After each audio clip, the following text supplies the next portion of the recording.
Coronel Rezende, coordenador estadual de Defesa Civil. Bom dizer que a gente vem aí com um acúmulo de chuva importante desde o dia 19 aproximadamente e tivemos aí mais uma madrugada importante com volume de chuva grande. A gente teve aí um número considerável de casas impactadas com a atuação rápida do Estado. Por sorte, essas casas haviam sido evacuadas, então um número também relevante de pessoas, o número de vidas foi salvo, um número importante. E a gente tem hoje também uma previsão para uma chuva forte no meio da tarde, por isso eu quero reforçar aqui o pedido para que as pessoas que estão em área de risco, que elas saiam, se não por uma orientação profissional, mas que elas observem pontos relevantes em suas casas, como aumento de trincas, aquelas janelas e portas que estão emperrando com dificuldade maior para sua abertura. Então que elas observem isso, que não esperem, se tiver algum sinal nesse sentido, que elas saiam desse local. Aquelas que já saíram dos locais de risco, que não retornem. Infelizmente, nós temos relatos de pessoas que saem de maneira amigável num primeiro momento, mas acreditam que nada vai acontecer e retornam.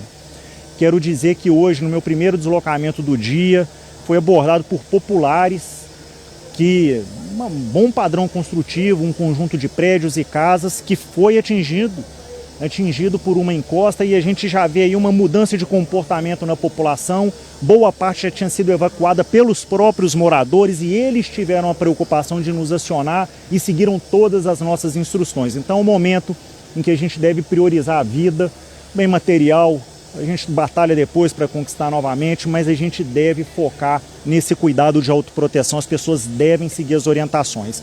Se tiver essa chuva forte, à medida que for aproximando o horário, a gente está com o nosso centro de inteligência fazendo um monitoramento em tempo real. Vai ser emitido um alerta, as pessoas fiquem atentas aos seus telefones. O Defesa Civil alerta, ele faz um barulho, ele impacta o seu telefone de maneira que é difícil não perceber que algo está acontecendo, mas de toda maneira eu falo, fique atento e adote os comportamentos de autossalvamento, que eles são vitais para que a gente possa vencer esse período juntos. Sobre as vistorias, a gente vem sendo abordado de pessoas que estão aguardando vistoria de Defesa Civil, que estão preocupados com o risco de desabamento, ou até mesmo que já tiveram que sair de suas casas e querem saber se podem voltar ou não. Como é que está essa demanda? É um volume absurdo de vistorias. A cidade ela tem diversos pontos que são localizados em área de risco. Acabei de também, mais uma vez, ser interpelado por um morador. A gente foi visitar um abrigo e nesse abrigo as pessoas pediram para a gente verificar uma casa, mais uma casa interditada. Então, assim, a gente está tentando, estamos com a força-tarefa junto com o CREA, aí, com mais de 30 engenheiros no local. A gente está com uma mobilização de mais um quantitativo de engenheiros para apoiar o município, né? Na verdade, o carro-chefe é do município, a gente está trabalhando em suplementação. Mas eu queria lembrar que, mesmo que um profissional não tenha verificado a sua residência e você verificou sinais, que são sinais que geram um receio, um medo, como esses que eu citei, saia antes da vistoria. É melhor pecar pela cautela a mais do que optar por enfrentar aquela situação, e nem todo mundo tem uma segunda oportunidade quando é assim. Acabou de acontecer mais um desabamento aqui no Parque Burnier. Quais outras áreas de risco foram identificadas no bairro? A todos são quantas? A equipe está lá, né? Não chegou a desabar, mas foi importante que a população, já vendo um sinal, eles sentiram ali um barulho, um pequeno tremor, e é aquele comportamento que a gente quer que a população adote, de ter senso de urgência nesse momento. Então nossas equipes já estão lá fazendo uma avaliação criteriosa, a gente precisa desse comportamento, como você bem disse, de ter o olhar. Eu tenho orientado também que essas comunidades, elas criem redes de comunicação. Os prédios, hoje, por exemplo, ajudou muito uma rede de WhatsApp do prédio, que a gente conseguiu fazer uma evacuação rápida, que a comunicação, em vez de ser apartamento a apartamento, foi uma comunicação no grupo de WhatsApp. Depois, obviamente, nós checamos um a um. Mas é importante também que as comunidades elas tenham esse grupo, onde elas consigam transitar informações, mas eu volto a dizer, informações dos canais oficiais. Infelizmente, também a gente tem nesse momento... É preciso falar, um turismo de desastre, curiosos, pessoas que falam coisas que não são verdade, que geram pânico, que criam falsas campanhas de arrecadação de dinheiro, falsos piques. Então, assim, vamos concentrar nas forças de segurança, nos meios oficiais essas informações e, obviamente, tem pessoas de credibilidade no meio da comunidade, assim também como a imprensa, que ajuda a potencializar essas comunicações, essas informações. Coronel, as áreas também aqui em Juiz de Fora que ainda exigem atenção. A gente está em uma dessas áreas, tem outras também. Quais são? Eu vou deixar para o bombeiro detalhar, porque são as frentes de trabalho que eles estão atuando. Então o Coronel Joselito ele vai ter oportunidade de falar, inclusive, como está o andamento dessa operação, quantas pessoas estão sendo localizadas, enfim, um panorama geral de como está sendo essa atividade operacional. Boa tarde, Coronel Joselito, comandante do 3º Comando Operacional de Bombeiros, né? Estamos aí dando continuidade aos nossos trabalhos. Como todos sabem, tivemos aí uma noite com um período também de chuvas intensas. E graças a Deus prosseguimos aí com mais salvamentos. Acho importante registrar sempre os números de vidas salvas, né? Chegamos perto aí de 240 vidas salvas. Essa noite foram mais 8 diretamente em razão das ocorrências que entraram da chuva do período noturno, né? 2 vítimas inclusive de soterramento salva com vidas e outras 6 vítimas ilhadas socorridas também.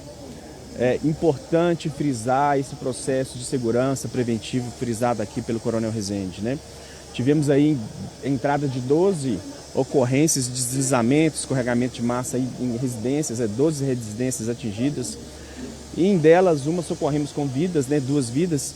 E nas outras 11, as pessoas não voltaram para as residências, eram áreas já de riscos identificadas, as pessoas seguiram a nossa orientação. Ou seja, é um número que a gente não mensura aí facilmente de vidas salvas, né? Que não traz a mesma repercussão, mas é muito importante essa situação. Então, seguir as orientações, nessa dificuldade de vistoria da Defesa Civil também, né? Isso aí, não esperar, na caso de dúvida, abandone a residência. O Corpo de Bombeiros segue firme. Nessa noite, apesar da chuva, no momento da chuva, por segurança, os trabalhos são interrompidos, mas assim avançamos muito. Da noite de ontem para cá, foram 6 vítimas, 6 corpos, né, recuperados, 5 aqui nessa frente aqui do JK e mais uma lá no Paineiras, né, recuperando 6 corpos só nessa virada de noite aí. Seguimos o trabalho efetivo, né, com essas frentes. Aqui seguimos um trabalho cada vez mais técnico. À medida que vai avançando a ocorrência, temos condições de fazer uma melhor estratégia, né? Então, aqui das 6 vítimas pendentes, 6 corpos pendentes para recuperação, para localização, já temos identificado que se tratam de 2 casas, 3 moradores em cada uma dessas casas. E aí, pela posição dos escorregamentos e identificação dos corpos, e o ponto de localização dos corpos já foram localizados, já temos um mapeamento da possível localização dessas casas, né? Então, o trabalho vai ser mais efetivo e localizado. Esperamos aí um sucesso aí no dia de hoje com mais recuperações. O impacto da chuva no trabalho de hoje também? Isso, o impacto da chuva principalmente no quesito de segurança, né? Conforme a situação da chuva, a gente precisa parar os trabalhos, mas isso tudo é analisado. Se for uma chuva leve, uma chuva fina, a gente continua com o trabalho, então segurança em primeiro lugar. Mas os trabalhos vão sempre continuar à frente aqui, nas 6 frentes ainda pendentes aqui em Juiz de Fora. Poderia citar essas frentes também, para a população saber onde que exige mais atenção?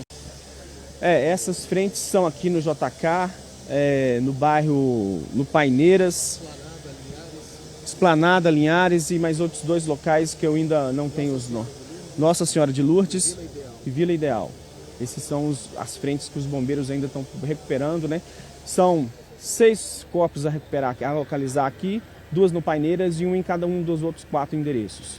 Coronel, a gente está acompanhando a situação de Ubá, que tem 2 desaparecidos ainda. Lá, qual foi a situação? Foram levados pelos rios? Como está sendo esse trabalho também lá em Ubá? Em Ubá foi uma situação de inundação, né, que levou aí a informação, parece que para o rio. E aí já estamos percorrendo aí, é um momento que o rio estava, né, muito cheio, né, então correnteza muito forte. Agora o trabalho é de busca superficial, a possibilidade desses corpos estarem a uma distância até maior. Então, inclusive, estamos fazendo buscas aí com drone, além da embarcação. A aeronave irá percorrer também parte agora, deste momento, deve estar já percorrendo lá a parte do rio para a gente ver se consegue localizar esses corpos aí também o mais rápido possível. Beleza, obrigado, gente? Coronel. O Coronel Lúcio vai falar mais antes. O Coronel Rezende vai... Pessoal, só dar uma atualizada, porque chegou aqui enquanto eu estava falando, secretário de Saúde atualizando a gente que os recursos de saúde sendo adiantados para os municípios estão na ordem aproximadamente de 50 milhões. Vamos lá. Juiz de Fora, Matias Barbosa e Ubá num primeiro momento, sendo só Juiz de Fora aí na ordem de 38.767.000, aí complementa com as outras cidades.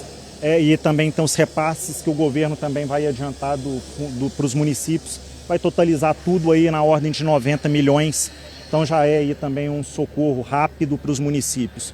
Também atualizar, também chegou para mim os presos já trabalhando agora de manhã na limpeza de Ubá, tá? E o Exército também chegando para apoiar lá. São 11 num primeiro momento agora na limpeza das vias, amanhã vai ter mais um reforço de mais 10. A gente está agora, o secretário me atualizou, está pendente só da autorização judicial, já estão nas tratativas, porque isso precisa passar pela execução penal, mas está caminhando bem para aumentar o número de presos. Apenas Ubá? Por enquanto está sendo feito porque o foco maior, a gente tem uma peculiaridade em Juiz de Fora, que é um número maior de mortos. E essa frente operacional de bombeiros de resgate, de busca. Em Ubá a gente tem um problema maior de infraestrutura. Lá está com um acometimento um pouco mais sério no tocante a, inclusive, o trânsito local, que compromete o socorro das pessoas, as viaturas elas ficam ali também prejudicadas para acessar os locais mais críticos, então a gente precisa restabelecer a normalidade lá a partir da limpeza das vias e um restabelecimento do fluxo dentro de uma certa normalidade. Obrigado. Delegada-geral Letícia Gamboge, chefe da Polícia Civil de Minas Gerais. Boa tarde a todos. A Polícia Civil gostaria de atualizar os dados, né, de todas as vítimas resgatadas e que foram submetidas a exame necroscópico pelo nosso posto médico legal. Nós já tivemos a liberação de 45 delas para suas respectivas famílias. Os trabalhos eles continuam, inclusive hoje com um reforço importante de peritos criminais, médicos legistas, que são especializados em exames odontolegais, como também em coleta de DNA. Então, com isso, nós teremos um posto na nossa delegacia regional no Santa Terezinha para que haja a coleta desse material biológico. Além disso, é muito importante que os familiares também levem documentação dessas vítimas caso as tenham. Então, como exames como radiografia, tomografia, fotografias, inclusive de redes sociais, que tem a linha do sorriso, documentos odontológicos, além, né, de se apresentarem para que possam ter a coleta do material biológico para o exame de DNA.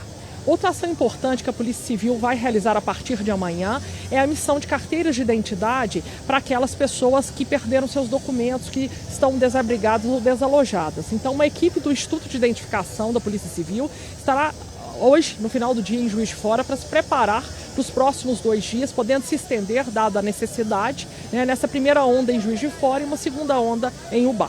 Qual a dificuldade de reconhecer esse último corpo que ainda não foi reconhecido? Você falou 45, falta um então para ser reconhecido.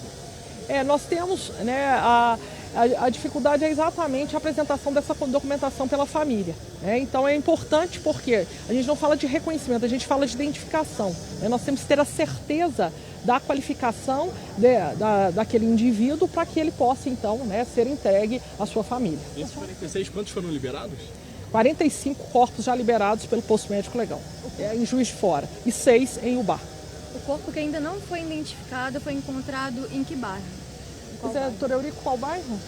Foi encontrado, preciso confirmar, eu acho que foi aqui, é uma mulher carioca, estava com um namorado em casa. Então, os vizinhos não tinham a qualificação, né, e não tinham nem mesmo o nome, o prenome dessa vítima. Então, por isso é tão importante nós também, né, prepararmos essa estrutura para a coleta, tanto do material biológico, como também para o recebimento da documentação antemortem. Delegado, esse reforço que você falou na identificação, essas pessoas estão vindo de outras cidades, regiões, como é que funciona isso? Nós temos no nosso Instituto de Identificação as comissões volantes para emissão de carteira de identidade. Então, essa é uma medida importantíssima do governo de Minas para resgate de cidadania dessas vítimas que foram ali resgatadas, né, e estão abrigadas, né, ou estão desalojadas ou desabrigadas. Então, isso é muito importante porque nós teremos a ação conjunta com o Recivil para emissão da certidão de nascimento ou da certidão de casamento, que são os documentos necessários para que nós possamos, então, confeccionar as carteiras de identidade. Boa tarde a todos. Coronel Lúcio, comandante da 4ª Região de Polícia Militar. Pode ficar um pouquinho mais pra frente, por favor. Obrigado. foi o serviço hoje, nessa madrugada, coronel? Bom, vamos aproveitar, já demos um panorama geral nas entrevistas anteriores, então vamos focar nesse período, né, de ontem para hoje, em que tivemos novos eventos de chuva com um volume muito grande. E a Polícia Militar, né, como no primeiro momento, teve que refluir o seu efetivo para apoiar o Corpo de Bombeiros em atividades não típicas de polícia, de salvamento, de retirada de pessoas de locais de risco. Ativamos nosso serviço do portfólio, as embarcações que estavam à disposição do nosso batalhão de meio ambiente, bem como a nossa aeronave, que ficou em condições de atuar e de fazer resgates em locais de difícil acesso de viaturas. Para além disso, hoje de manhã, nós já retomamos com as viaturas para o policiamento ostensivo, com o reforço do policiamento em locais onde as pessoas deixaram seus lares, justamente para proteger o patrimônio daquelas pessoas que tiveram que sair, para proteger as suas vidas. Além disso, nos locais onde são os centros de acolhimento de pessoas destinados às prefeituras, bem como pontos de arrecadação também destinados pela Prefeitura. O reforço, o incremento de policiamento, até com o nosso efetivo administrativo, para que não haja, para evitar confusões, evitar algum tipo de atrito nesses locais. Importante ressaltar um serviço que foi potencializado e que eu acredito seja de maior relevância para a população, que está com dificuldade de se locomover, que é o teleatendimento remoto para o registro de ocorrência. Então, se sensibilizando com essas pessoas que estão com dificuldade de se locomover, que perderam seus bens, para que ela possa fazer um registro de ocorrência onde ela estiver. Ela liga no 190, temos mais policiais lá para atendê-la e fazer um registro de ocorrência sem que ela precise se deslocar de onde ela está.